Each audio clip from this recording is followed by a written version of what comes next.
Yeah. Yeah.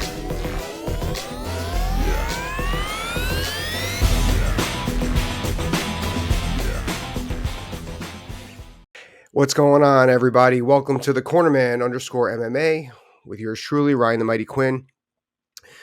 Sticking to our scoring criteria discussion, talking about something that's been brought up constantly when it comes to wins and losses in fights and how much it's effective. Was brought up this weekend in some depth, considerable depth, with the announcers at UFC 279 during the prelims with Darian versus Yohan Lainnesse. I'm going to screw up his name nonstop. I'm just going to call him Yohan going forward. But basically, the instance that night was the decision was fairly controversial. We're not really going to get into that right now. I did feel that the guy who lost, Darian should have won. That's something else. I don't think that this aspect right here really truly affected the whole fight per se, but it did have an effect if we're talking about it. So we're talking about scoring wrestling and mixed martial arts. Now, this is a constant debate and how effective are takedowns and riding time in MMA. What do you got to do? It's actually cut pretty clear in the rule book. We're going to get into that on the ABC website now, Association of Boxing Commissions. Now, the announcers kind of got into it, like, was that takedown scored? How was a takedown scored? I know John Anik brought up it depends on the effect of the slam.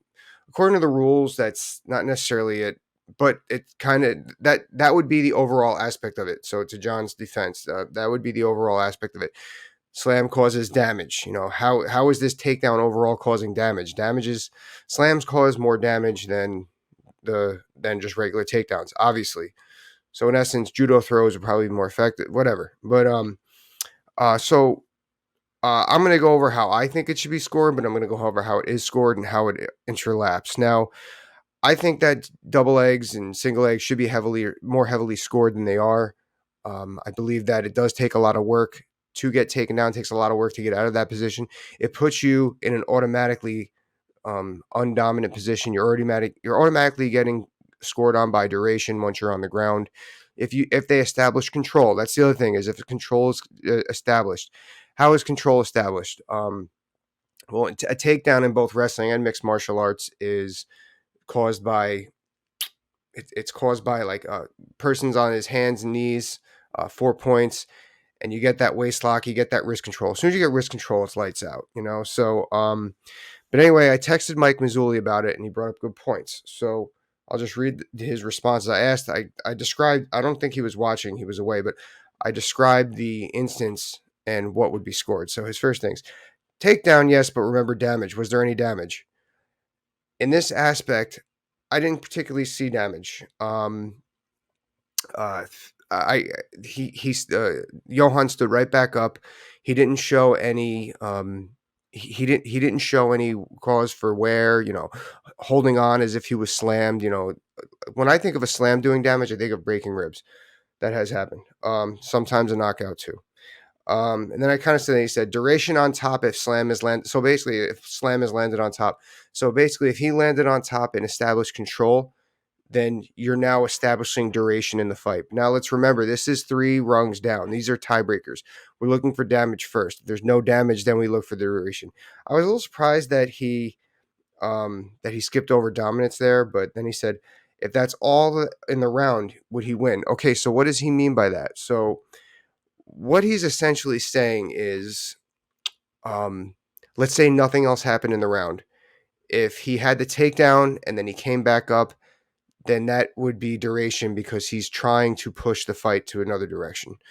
That makes sense. I didn't feel the round was that close that it needed the tiebreaker, but basically these are all tiebreakers. Like, what happened within this takedown that established the tiebreaker? So essentially the slam that Darian hit was a non-scoring factor, plain and simple. I don't think it should be that way. Like, the way I think it should be said, like I said earlier, was, you get taken down, you establish some duration there. You're riding out, whether you control or not. It's the opponent's job to get back up and establish his own duration, or stay away from the ground to establish duration. Defending takedowns and then causing some strikes to establish his own duration, damage, dominance, and win the fight. If you get taken down, then you did your job. I'm not saying you should lay on top, but that's just what I think. Now, I kind of skipped over something here. So yeah, there was no damage. So how do we score with a takedown? How do we do it? According to the rule books, this is how we do it. You got to take them down. You got to establish control. Period. Let's work our way down the tiebreaker system, just like it's suggested. We want a big monstrous slam to establish damage. Now, what establishes damage? A knockout, fight's over. You could totally ring his bell with a takedown, which establishes damage, which I guess, according to paper, would be the same equivalent as a knockdown. See if he kind of goes limp for a second. What else there? Oh, now let's say you take him down. I said, like, you break a rib, and you see the opponent physically, because it says in the rule book, it says there if they show a sign of wear or discouraged, or I forgot the other term they said. I'm not going to look through the rules actually. But if the opponent shows the judges that he went like, ugh, or he's depleted, or in a negative tone to the judges, then that is a scoring factor. Okay, now we're working our way down. Now let's say that no damage is established within that realm. Okay, how do we score next? We need to establish control, because now we're in that dominance/duration threshold. Now we're in that second tiebreaker.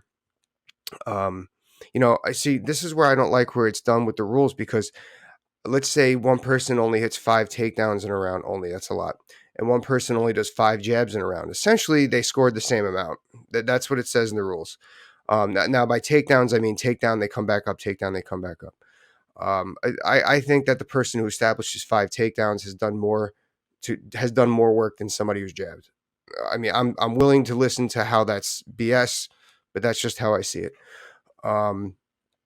Now, all right, now going back to it now. Okay, now how do we establish control? Now, after we didn't show any damage, we didn't knock him out, we didn't ring his bell, we didn't make him gasp for wind. We didn't make him throw his hands in the air. Oh, I quit. You see that when you get taken down a lot too. Actually, that's something fighters need to watch for. But anyway, all right, the next step down. So we establish control to ride out for duration, which for me tells me you're going to ride him out. Okay, now this is where it separates the dominance from duration. Duration would be you're on top and you just ride them out, and the boring factor that everyone hates some wrestlers doing. That would be duration. Now, dominance would be you take them down. This is a Ben Askren thing, which actually it's more of damage with Ben Askren. You take them down, you're landing those heavy shots, you're pounding them out, whether it be to the ribs, the body, and you're really wearing on them. That would be dominance. But like it's not damage because he's not cutting or you're not knocking him out. That would be dominance. Duration from a takedown, to score from a takedown standpoint, would be you establish that control. Now, because it's a damage fight, let's say that you get dropped and rocked, and this is all for argument's sake, just to dumb it down, because there's always going to be if that. Now, let's say you get dropped and rocked in the first minute of a round, and then you get back up. You got a cut. You've just been damaged big time, homeboy. That's you just got a damage established on you. You can't take them down and ride them out and not do anything for the next 4 minutes in order to win that round. This is a damage game. It's well established. Now, this is more or less the scoring. This is the scoring. This is how it is. Do we all agree with it? Not necessarily. Do we? Maybe we do. But I could see how that works, how it's scored. So the slamming aspect does matter if you do damage. The control does matter if you do duration/dominance. So you can't just take them down, let them up, take them down, let them up. Which is really hard to do in MMA. I mean, we've kind of seen it, but usually the person who's getting taken down is going to get ridden out at some point, because the guy on top taking him down is going to get tired too and want to establish new form to keep his wind tank up. But that's what we got today, guys. Please like, subscribe, and share.